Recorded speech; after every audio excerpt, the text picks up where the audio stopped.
नमस्कार, मैं हूँ इंद्रजीत और आप देख रहे हैं बुक्स न्यूज। दुनिया इस वक्त एक ऐसी खबर से दहल उठी है जो आधुनिक इतिहास के सबसे बड़े सैन्य टकराव का संकेत दे रही है।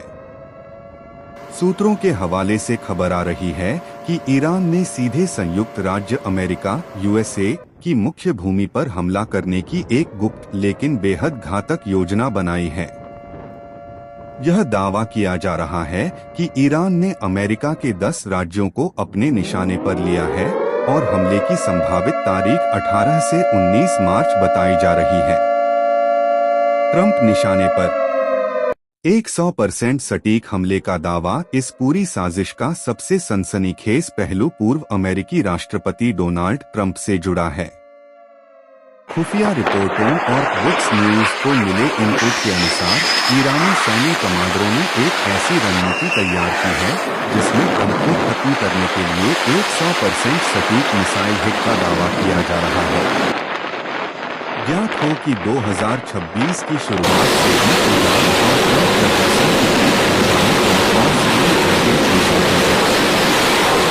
ईरान इसे अपने पूर्व जनरलों की मौत का अंतिम बदला मान रहा है। ईरान की रहस्यमयी शांति और 200 मिसाइलें। सैन्य विश्लेषक हैरान हैं कि पिछले 3 से 4 दिनों से ईरान ने मिडिल ईस्ट के किसी भी देश या अमेरिकी बेस पर एक भी मिसाइल नहीं दागी है। विशेषज्ञ इसे साइलेंस ऑफ वॉर कह रहे हैं। Location lock. रिपोर्ट है कि ईरान ने अपनी 200 सबसे आधुनिक बैलिस्टिक मिसाइलों को तैनात कर दिया है। टारगेट से इन मिसाइलों के जीपीएस और टारगेट लोकेशन पहले ही लॉक किए जा चुके हैं।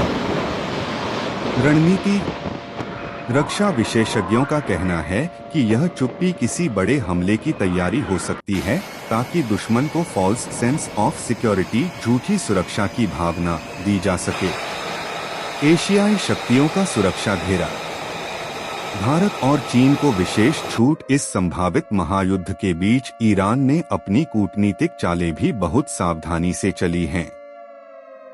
ईरान ने रूस, पाकिस्तान, भारत और चीन जैसे एशियाई देशों से संपर्क साधा है। ईरान ने इन देशों को आश्वस्त किया है कि इस युद्ध से उन्हें कोई खतरा नहीं होगा। सबसे महत्वपूर्ण बात यह है कि ईरान ने भारत और चीन के व्यापारिक जहाजों को स्ट्रेट ऑफ हॉर्मज़ का उपयोग करने की विशेष अनुमति दी है।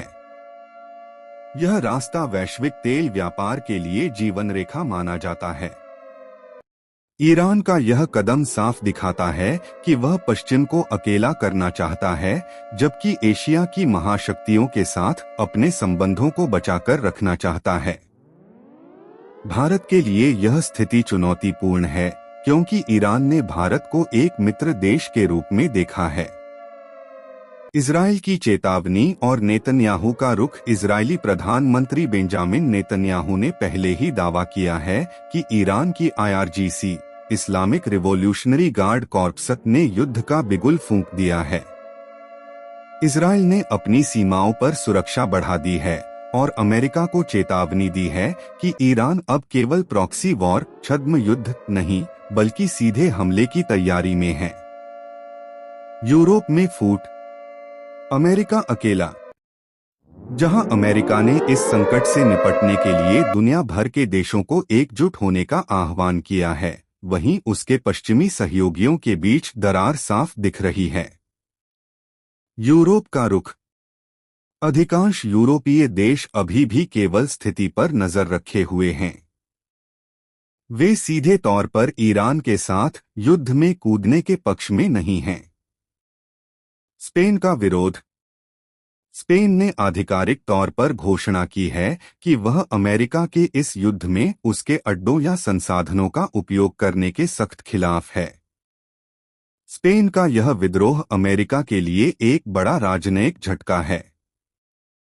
सुरक्षा सलाहकारों की सेफ्टी गाइडलाइन। अमेरिका के भीतर सुरक्षा सलाहकारों एडवाइजर्स ने लोगों के लिए सुरक्षा प्रोटोकॉल जारी कर दिए हैं। लोगों को सुरक्षित स्थानों और बंकरों के पास रहने की सलाह दी गई है।